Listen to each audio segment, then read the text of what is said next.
Hello friends, in genetics, today we are going to talk about chromosomal mutation in human beings, or we can say chromosomal aberration, यानी कि मानव के गुणसूत्रों में परिवर्तन होने पर कौन सी बीमारी हो जाती है, कौन सी डिसीज हो जाती है, तो ये चेंज हो रहा है। This is called chromosomal aberration. अब क्रोमोसोम हमको मालूम है कि दो प्रकार के होते हैं, एक सोमेटिक और एक गैमेटिक। सोमेटिक क्रोमोसोम जो होते हैं वो कायिक गुणसूत्र होते हैं, सोमेटिक क्रोमोसोम।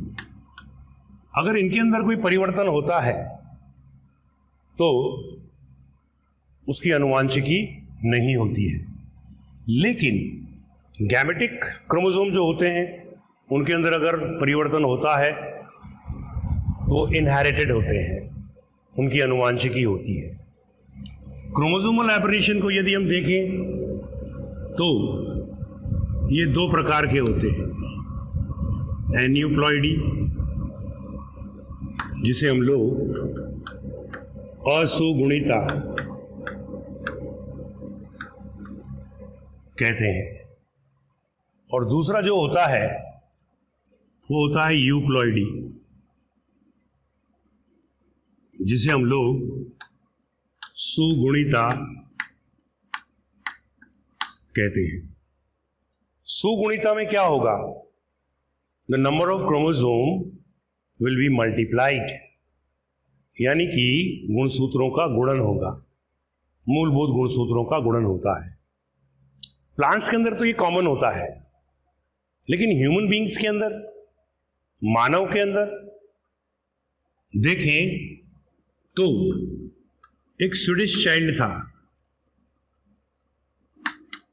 यानी कि स्वीडन का बच्चा, उसके अंदर 69 क्रोमोसोम देखे गए, यानी कि 3 गुना। हमारा बेसिक सेट कितना है? 23, तो 23 3 सा 69। इनमें से 66 गुणसूत्र जो थे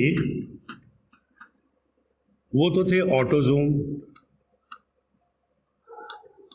और सेक्स क्रोमोसोम जो थे वो थे 2x प्लस y, तो 66 और 2 68 और 1 69, यानी 66 plus 2 plus 1 is equal to 69।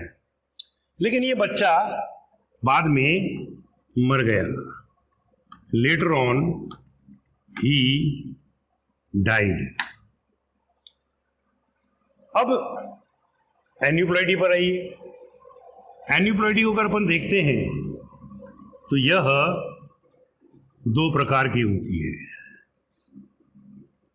एक होती है ऑटोसोमल,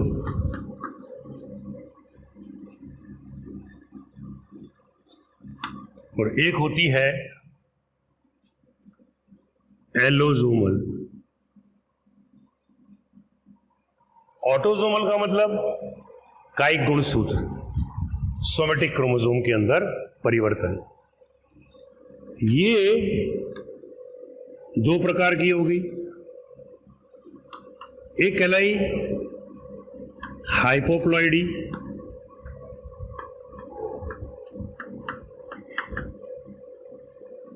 हाइपोप्लॉइडी का मतलब माइनस, गुणसूत्रों की संख्या के अंदर, इस खंड के अंदर कमी होगी।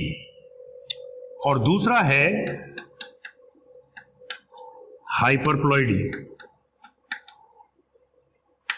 गुणसूत्रों की संख्या में वृद्धि होगी। इसका example number 1 cry do chat syndrome होता है। इसमें क्या होता है, क्या रीजन है कि 5वां जो क्रोमोसोम होता है उसकी शॉर्ट आर्म डिलीट हो जाती है, खंडित हो जाती है। जैसे ये 5वां क्रोमोसोम है तो यहां से टूट गया ये, उसकी वजह से क्राई डू चैट सिंड्रोम होता है। अब बात चलेगी कि भाई इसके सिम्टम्स क्या होते हैं। तो सिम्टम्स इसके जो होते हैं वो है किटन्स क्राई, यानी कि वह व्यक्ति बिल्ली की तरह म्याऊं म्याऊं कर से रोता है। दूसरा एग्जाम्पल, माइलोजेनस ल्यूकेमिया। इसका जो रीजन है, कारण है, वो क्या होता है कि 22वां क्रोमोसोम 22nd जो होता है वो डिलीट हो जाता है, यानी कि उसका एक पार्ट डिलीट होता है। 22वां क्रोमोसोम डेनवर सिस्टम में सबसे नीचे आता है, जी ग्रुप के अंदर। और वीडियोग्राम में हम देखते हैं कि क्रोमोसोम को लंबाई के आधार पर घटते हुए क्रम में रखते हैं। तो सबसे लास्ट में 22वां आया, तो ये सबसे छोटा क्रोमोसोम होता है। माइलोजेनस ल्यूकेमिया का जो रोगी था वह सबसे पहले फिलाडेल्फिया में देखा गया था। तो इस 22nd क्रोमोसोम को हम लोग फिलाडेल्फिया क्रोमोसोम भी कहते हैं। अब अपन आए इधर हाइपरप्लॉइडी के ऊपर। हाइपरप्लॉइडी में सबसे पहले अपन लेते हैं पाटन सिंड्रोम।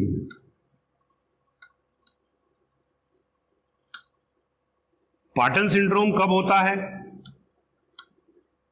जब 13th क्रोमोसोम में ट्राइसोमी हो जाती है।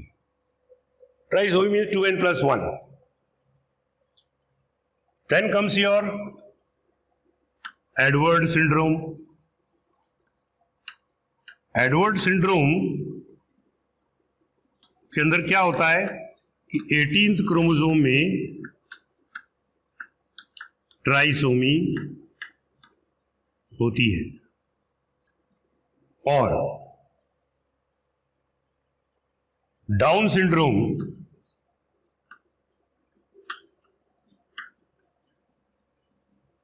में 21वें क्रोमोसोम में ट्राइसोमी होती है।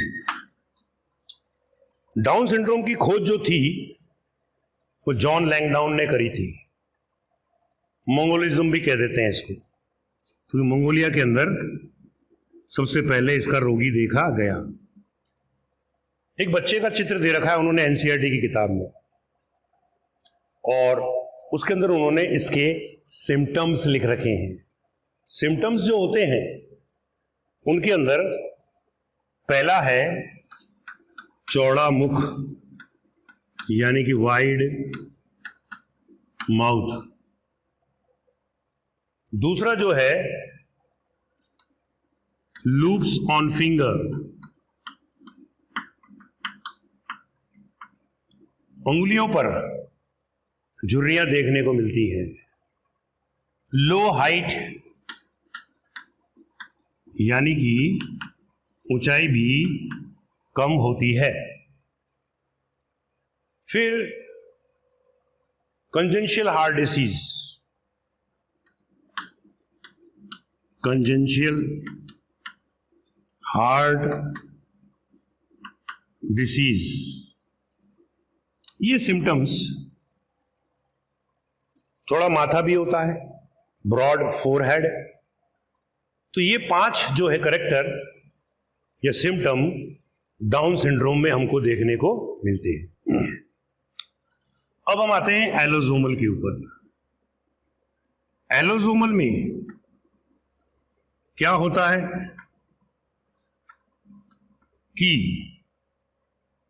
माइनस भी होता है, यानी कि हाइपो सेक्स क्रोमोसोम में, और हाइपर यानी कि प्लस भी होता है। हाइपो का एग्जाम्पल जो इन्होंने अपने को दिया है वो दिया है टर्नर सिंड्रोम। टर्नर सिंड्रोम, अब ये फीमेल में होता है, मादा में होता है।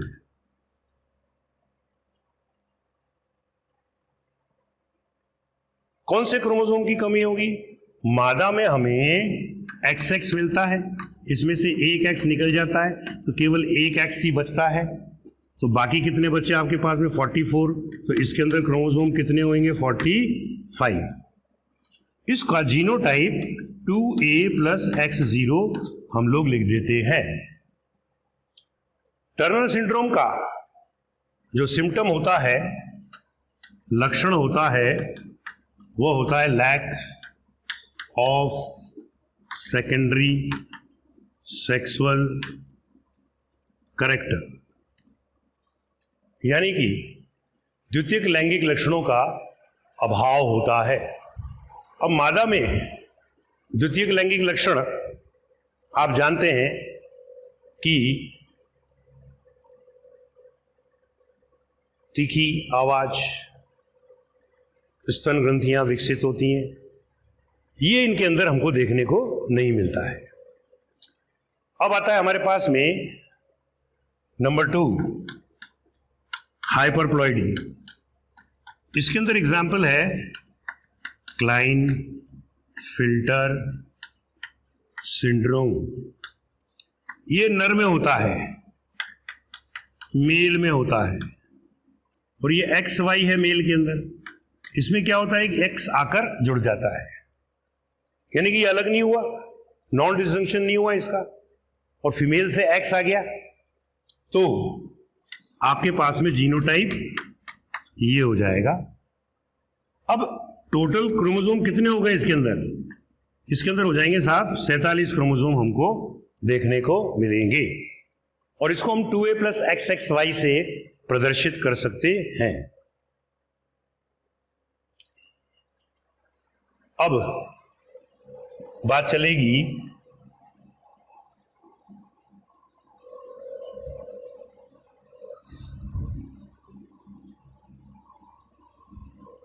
दूसरे और कौन से एग्जाम्पल होते हैं हाइपरप्लॉइडी के।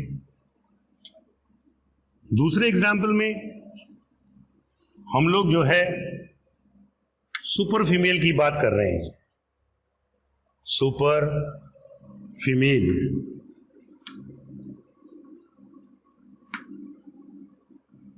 सुपर फीमेल का मतलब फीमेल में X तो होता ही होता है, सेक्स क्रोमोसोम तो वही 44 के 44 हैं, इसमें एक X आकर जुड़ गया तो कितने X हो गए इसके अंदर? 3। तो 44 तो पहले थे ही, और अब ये हो गए 3, तो टोटल क्रोमोसोम कितने हुए? 47। एक और सुपरमेल। सुपरमेल में क्या होगा? ये XY तो है, अब ये Y जो क्रोमोसोम होता है ये टूट जाता है और 2 में बढ़ जाता है, तो आपके पास में 2 Y हो जाएंगे। तो ये Y ये हो गया। अब ये जीनोटाइप क्या निकला? ये निकला। तो टोटल क्रोमोसोम कितने हो गए? 44 plus XYY is equal to 47। ये आपको याद करना चाहिए। इस चार्ट में से वो लोग एक क्वेश्चन बनाते हैं। अब इसमें क्वेश्चंस जो होता है वो बना तो कैसे भी सकते हैं कि साहब कोई मानव है, उसके अंदर मोनोसोमी हो गई, तो मोनोसोमी का मतलब एक क्रोमोसोम गया, तो कितना हो गया? 45। तो ये कौन से सिंड्रोम के अंतर्गत आता है? तो एक ही पढ़ा अपन ने, टर्नर सिंड्रोम। 45 फीमेल जो थी जिसमें lack of secondary sexual characters होते हैं। तो मेरे कहने का मतलब ये कि थोड़ा सा समझकर आंसर को करना चाहिए, क्योंकि इसमें वो मोनोसोमी, नलीसोमी, ट्राइसोमी, टेट्रासोमी कुछ भी कर सकता है और आपको घुमाकर पूछ सकता है। अब हम बात करने जा रहे हैं इनबॉर्न एरर्स ऑफ मेटाबॉलिज्म, यानी कि आंतरिक त्रुटियों के कारण उपापचय पर क्या प्रभाव पड़ता है। तो answer is, topic is inborn errors of metabolism.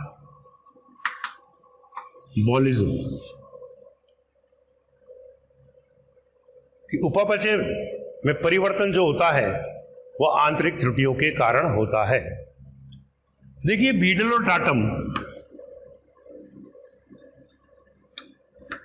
नाम के जो व्यक्ति थे, उन्होंने one gene one enzyme hypothesis या परिकल्पना दी थी। बाद में डिटेल में और बात करेंगे हम इसके बारे में। इसका मतलब यह हुआ कि हमारे शरीर के अंदर एक एंजाइम की एक्टिविटी, गतिविधि एक जीन के द्वारा नियंत्रित होती है।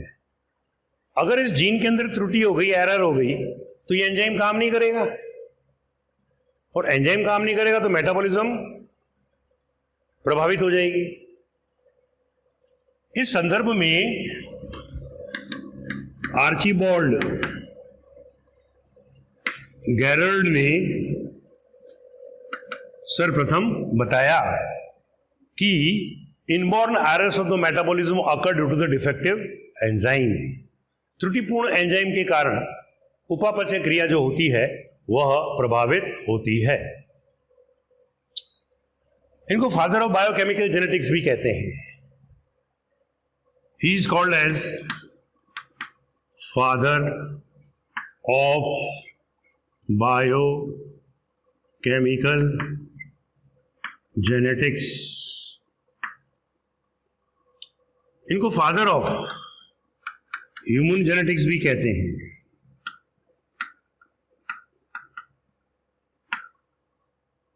अब ऐसी कौन सी डिसीजेस हैं जो कि इनबॉर्न एरर ऑफ मेटाबॉलिज्म के कारण होती हैं? इनमें से एक बीमारी है AKU, जिसे हम लोग बोलते हैं एल्केप्टोनूरिया। एल्केप्टोनूरिया, इसके अंदर क्या होता है कि होमोजेनिस्टेज नाम का एंजाइम की कमी हो जाती है, तो होमोजेनिस्टिक एसिड का मेटाबॉलिज्म नहीं होता है, and it is excreted along with the urine। और जब ये यूरिन एयर के संपर्क में आता है तो यह काला हो जाता है। This is the symptom of alkaptonuria. Then comes your number 2,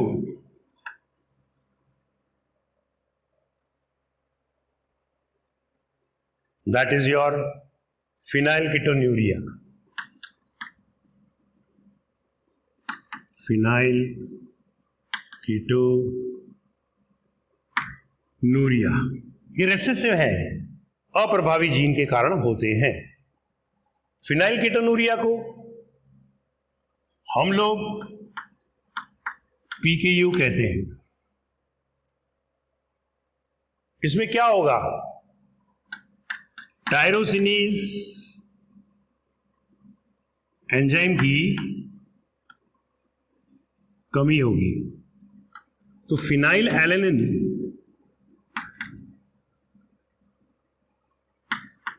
यह फिनाइल पायरुविक एसिड में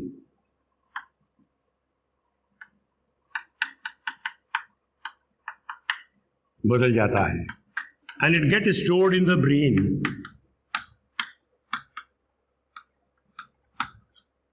साथ में यह यूरिन में से भी निकलने लगता है।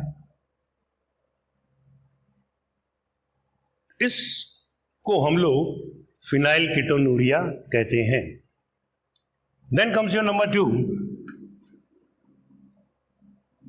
एल्जीमर्स डिसीज।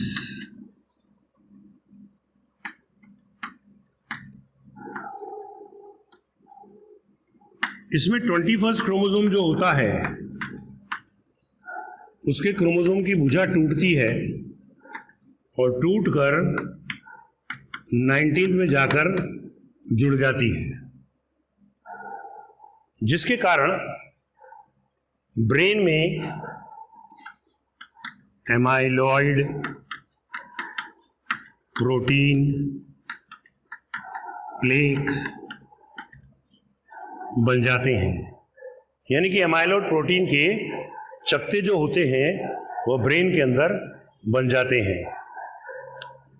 इस बीमारी को बोलते हैं हम लोग एल्जीमर्स डिसीज। तो ये तो रही कहानी इनबॉर्न एरर्स ऑफ मेटाबॉलिज्म की। आपसे नीट के अंदर ये लोग एल्केप्टोनूरिया पूछते हैं या फिनाइल कीटोनूरिया ज्यादा पूछते हैं। सो बी केयरफुल, एंजाइम ध्यान रखना है। अब आता है हमारे पास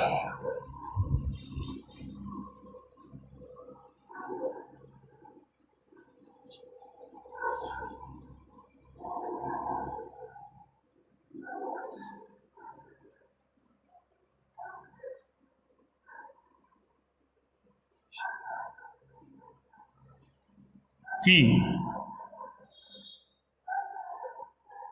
पेडिग्री एनालिसिस क्या होती है।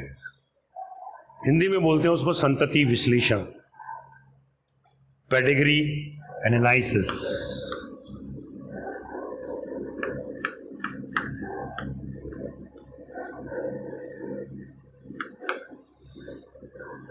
It is a record in which the few genetic traits are inherited for 2 or more generations, which are depicted in the form of diagram. ये एक रिकॉर्ड होता है जिसमें किसी आनुवंशिक बीमारी जो कि 2 या 3 पीढ़ी के अंदर स्थानांतरित होती है उसको चित्र द्वारा प्रदर्शित किया जाता है। उसको हम लोग बोलते हैं पेडिग्री एनालिसिस। इंग्लैंड की महारानी के यहां सबसे पहले हीमोफीलिया हुआ था, तो उनके खानदान के अंदर उस बीमारी को चेक करने के लिए पेडिग्री एनालिसिस किया गया कि भाई ये बीमारी कहां से आई, कौन सी पीढ़ी से आई। पेडिग्री एनालिसिस के अंतर्गत मेंडलिज्म को फॉलो नहीं कर सकते हैं क्योंकि मानव की आयु बहुत होती है, पीढ़ियां भी कई होती हैं। तो फिर इस पेडिग्री एनालिसिस को अध्ययन करने के लिए या प्रदर्शित करने के लिए उन्होंने कुछ सिंबल्स यूज किए। सिंबल्स जो थे उनको अगर अपन देखें तो अलग अलग प्रकार के थे। पेडिग्री एनालिसिस को हम लोग जेनेटिक काउंसलिंग भी कहते हैं। क्या कहते हैं? जेनेटिक काउंसलिंग भी कहते हैं। यूरोपियन कंट्रीज में जब शादी होती है तो दोनों मेल और फीमेल के पेडिग्री एनालिसिस को चेक किया जाता है कि भाई कोई बीमारी इनके खानदान में तो नहीं थी। इसी को बोलते हैं जेनेटिक काउंसलिंग, जो कि पेडिग्री एनालिसिस के द्वारा की जाती है। अब आता है हमारे पास में कि प्रतीक यानी कि सिंबल्स कौन कौन से होते हैं। ये जो सिंबल है यह नर यानी मेल का होगा और गोल वाला सिंबल मादा का यानी कि फीमेल का होगा। अगर इसको ऐसे शेड कर दिया जाए तो इसका मतलब उसमें डिसीज लक्षण का अध्ययन किया जा रहा है। डिसीज्ड ट्रेट का अध्ययन किया जाता है। अगर ऐसे बनाया जाए तो मादा का हो गया, मादा के बीच में बिंदी लगा दी तो ये वाहक यानी कि कैरियर के रूप में मिलेगा। अब आता है हमारे पास में कि अगर ऐसे नर और मादा को शो कर रहे हैं तो वह शादी यानी कि मैरिज को प्रदर्शित करता है। अगर इस तरीके से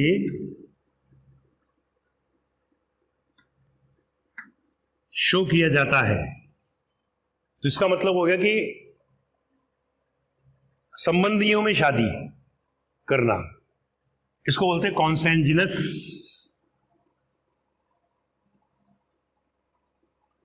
मैरिज। संबंधियों में शादी करना। अब आता है ये वाला,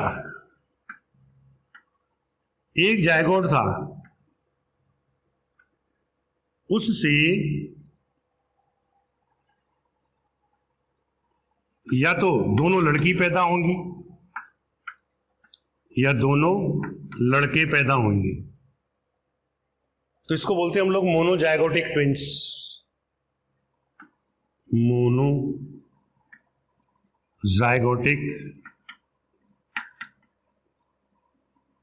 ट्विंस। और अगर दो जायगोट बने तो उसको फिर ऐसे शो करते हैं, डाइजाइगोटिक ट्विंस। अगर मैंने नर के निशान पर क्रॉस मार दिया तो वो मर गया, ऐसे ही मादा पर भी क्रॉस मार दिया तो वो मर गई। एक निशान और होता है, ये रहा, ये निशान होता है एबॉर्शन का, गर्भपात का।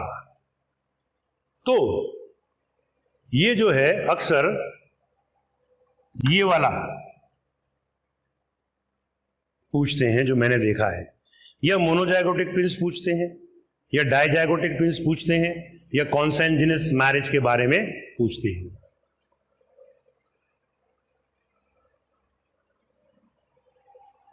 अब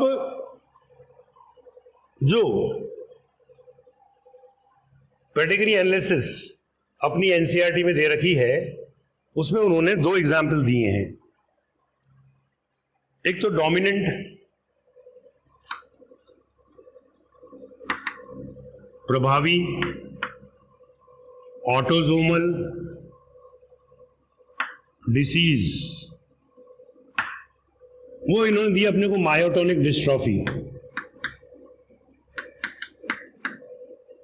मायोटोनिक डिस्ट्रॉफी, पेशी का अल्प विकास या क्षय, अपघटन हो जाता है, पेशी जो होती है वो छोटी हो जाएगी। दूसरा दिया इन्होंने अपने को रेसेसिव ऑटोसोमल डिसीज, ये sickle cell anaemia, sickle cell anaemia को शो कर रहा है। पेडिग्री एनालिसिस में दो ही ग्राफ दे रखे हैं अपने को, तो सीधा आपसे पूछेगा कि भाई ये कौन से अनुवांशिकी को प्रदर्शित करता है, तो मायोटोनिक वाला डोमिनेंट ऑटोसोमल डिसीज वाला है, और सिकल सेल एनीमिया जो है वो रेसेसिव ऑटोसोमल डिसीज वाला है। सिकल सेल एनीमिया जो है प्लियोट्रोपिक का भी एग्जाम्पल है, सिकल सेल एनीमिया रेसेसिव का भी एग्जाम्पल है, सिकल सेल एनीमिया लीथल का भी एग्जाम्पल है। इसलिए सिकल सेल में से क्वेश्चन बनते हैं। इसके अतिरिक्त जो है हमारे पास में कई बीमारियां हैं, जैसे कि सैक डिसीज, ये भी रेसेसिव की है। नीली आंखें होती हैं, ब्लू आईज, ये भी रेसेसिव का एग्जाम्पल है। लेफ्ट हैंडेडनेस, उल्टे हाथ से जो काम करते हैं लोग बाग, वो भी रेसेसिव का एग्जाम्पल है। RH blood group negative, recessive का एग्जाम्पल है। O ब्लड ग्रुप आपका रेसेसिव का एग्जाम्पल है। अपन को याद होना चाहिए, फिनाइल कीटोनूरिया भी रेसेसिव का एग्जाम्पल है। एल्केप्टोनूरिया भी रेसेसिव का एग्जाम्पल है। तो ये चीजें आपको थोड़ी सी सीखनी चाहिए, कौन सा डोमिनेंट है और कौन सा रेसेसिव। अपनी कोर्स में मायोटोनिक डिस्ट्रॉफी डोमिनेंट है, बाकी सबके सब इन्होंने अपने को रेसेसिव वाले दे रखे हैं, ऑटोसोमल रेसेसिव। ओके, अब बात चलेगी कि मॉलिक्यूलर बेसिस ऑफ इनहेरिटेंस के अंदर हम लोग कौन से मॉलिक्यूल का जिक्र करेंगे। वो है न्यूक्लिक एसिड। तो जो न्यूक्लिक एसिड होते हैं उसके बारे में मैं आपको बताने जा रहा हूं। न्यूक्लिक एसिड की खोज फिशर ने करी थी, यानी कि डिस्कवर्ड बाय फिशर। कहां से करी थी? तो आंसर होता है फ्रॉम पस सेल्स। और फिशर साहब ने ही न्यूक्लिक एसिड को न्यूक्लिन नाम दिया था। साथ में एक बंदा और आया, आल्टमैन। आल्टमैन ने न्यूक्लिक एसिड शब्द दिया। अब न्यूक्लिक एसिड क्या है? न्यूक्लिक एसिड क्या है?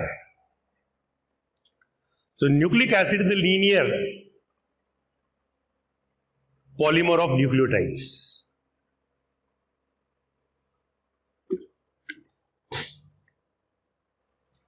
यानी कि न्यूक्लियोटाइड का रेखीय बहुलक होता है, लीनियर पॉलीमर ऑफ न्यूक्लियोटाइड।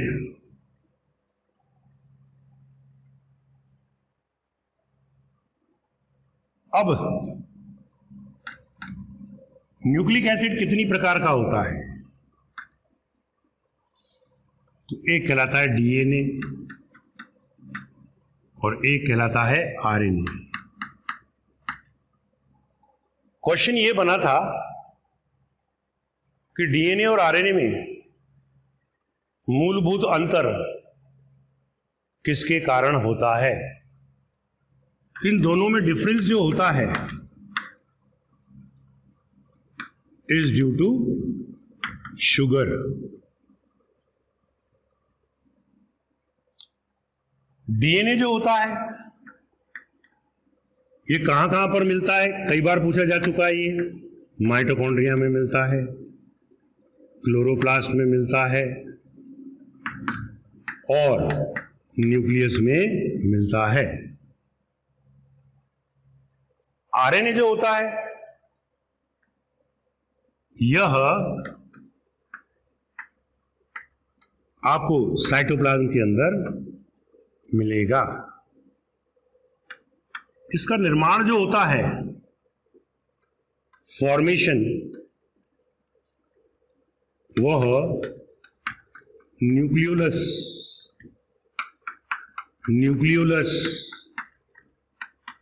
द्वारा होता है।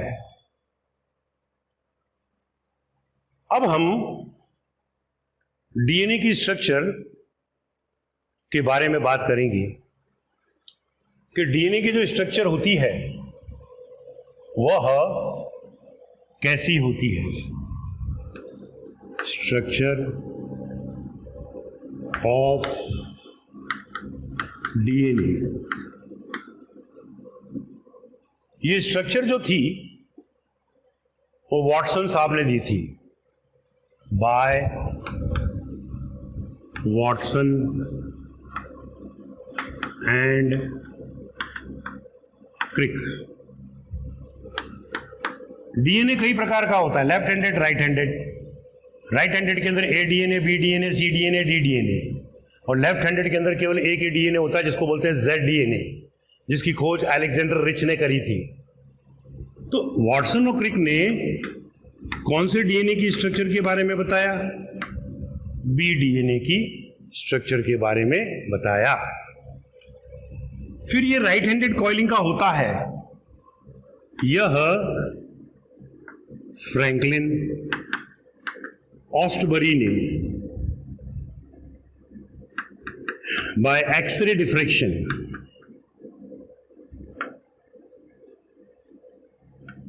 एक्सरे विवर्तन के द्वारा बताया कि डीएनए जो होता है उसमें राइट हैंडेड कॉइलिंग पाई जाती है।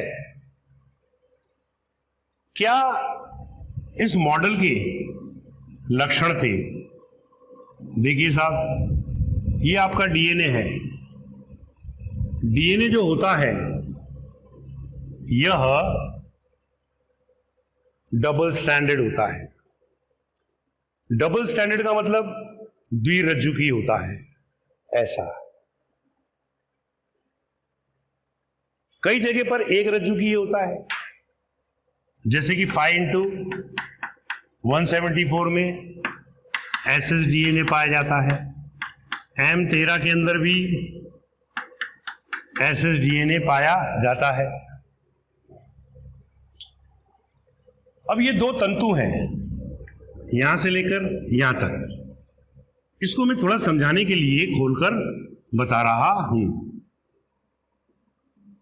ये कहते हैं कि डीएनए में दो तंतु या दो रज्जुक पाए जाते हैं, दो स्ट्रैंड पाए जाते हैं। दूसरा point, they run antiparallel to each other, वे एक दूसरे के प्रति समानांतर गति करते हैं। तीसरा पॉइंट, उनके अंदर प्लैक्टोनिमिक कॉइलिंग होती है।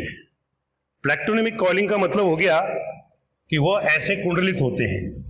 अगर यूं कुंडलित होता है कोई चीज तो उसको बोलते हैं प्लैक्टोनिमिक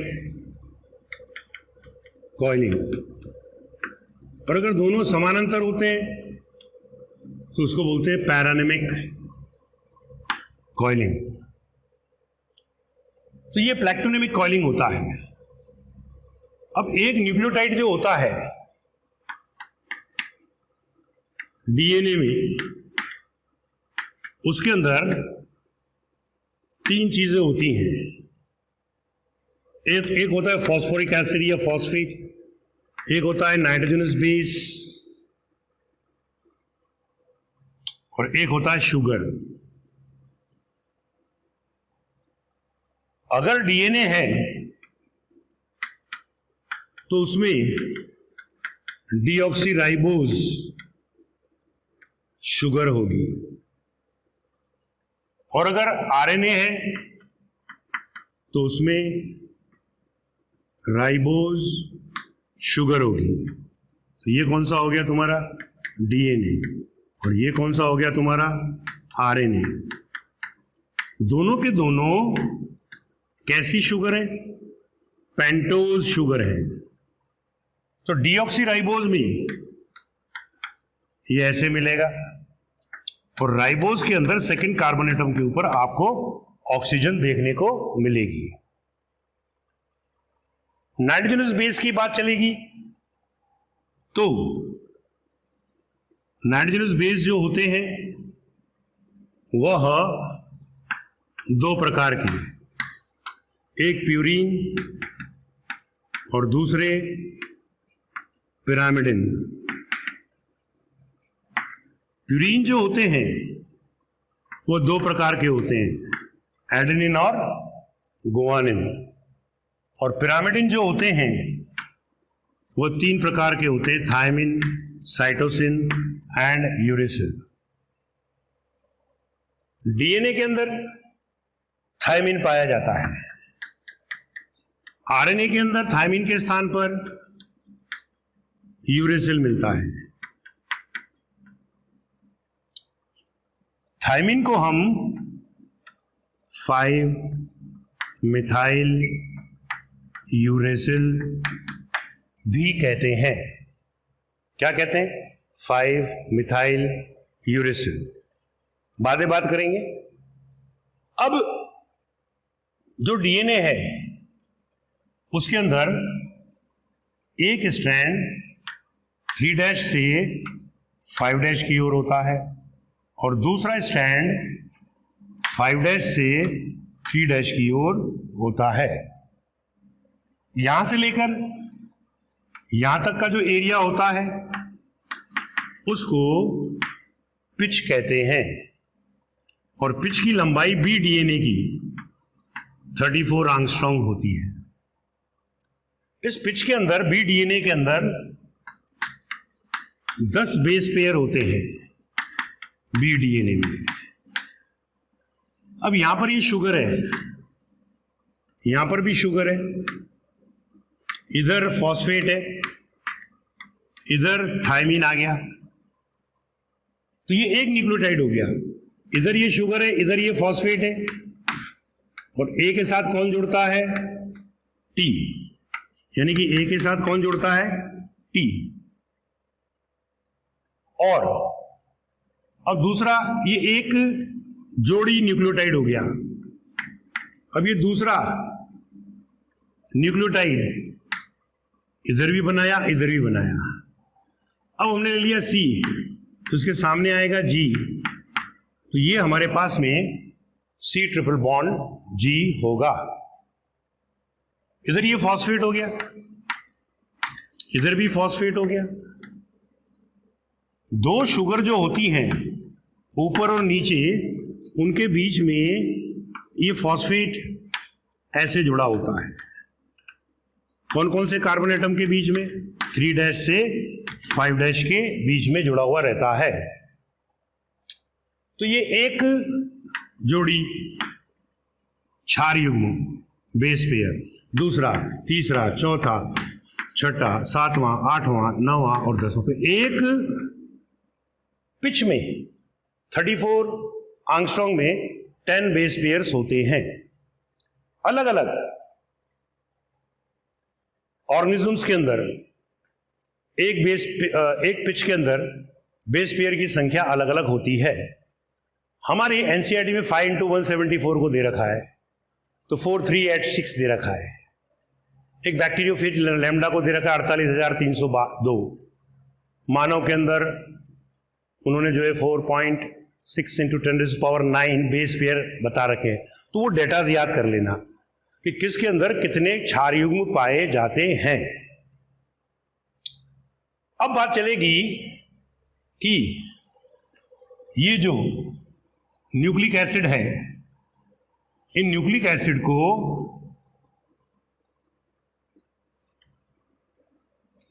हमने अभी देखा कि प्यूरीन और पिरामिडिन नाम के क्षार युग्म पाए जाते हैं।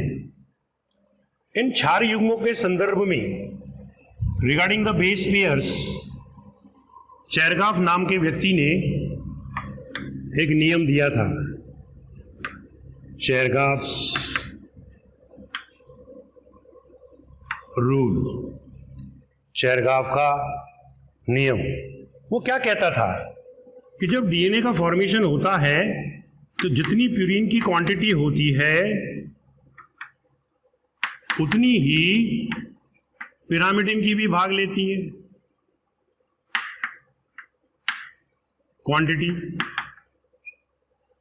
अब प्यूरीन कितनी प्रकार के होते हैं? 2। और पिरामिडिन कितनी प्रकार के होते हैं? 2। बराबर बराबर का मतलब 50% इसने लिया, 50% इसने लिया। अगर मैं ए plus G upon T plus सी करूं तो आंसर क्या निकलेगा? 1। लेकिन ये तो तब है जब ए टी के साथ नहीं मिला और सी जी के साथ में नहीं मिला, यानी कि डीएनए का फॉर्मेशन नहीं हुआ। जब डीएनए बनेगा तो ए के साथ टी आएगा और सी के साथ जी आएगा, तो फिर वो रेशियो क्या होगा? A plus T upon C plus G. इसकी जो वैल्यू होगी वो वेरिएबल होगी इन डिफरेंट स्पीशीज, अलग अलग जातियों में। बड़ी स्पीशीज, बड़ी आकृति की स्पीशीज होती है तो वैल्यू ज्यादा होता है। जैसे मैन के अंदर ये वैल्यू 1.55 है, बैक्टीरिया के अंदर ये वैल्यू 0.92 है। अब एक न्यूमेरिकल देता हूं। माना कि suppose A is equal to 19%, तो थायमीन का परसेंटेज कितना होगा? थायमीन का परसेंटेज कितना होगा? तो इसको हम ऐसे करते हैं, A plus G upon T plus C. A plus G is equal to T plus C. A कितना दिया इन्होंने? 19। टी पूछ रहा है इन दोनों का टोटल कितना है? 50। तो यहां क्या होगा? 31। और जितना ए होता है उतना ही टी होगा। तो ये तो निकले आया तुम्हारा 19 और ये निकला आया तुम्हारा 31। तो आंसर विल बी योर 19। कहने का मतलब ए अगर 19 है तो ए के साथ टी जुड़ता है तो वो भी 19 ही होगा। सी अगर 31 है तो जी का वैल्यू भी 31 ही होगा। अब हम चले आगे कि जब डीएनए का निर्माण होता है तो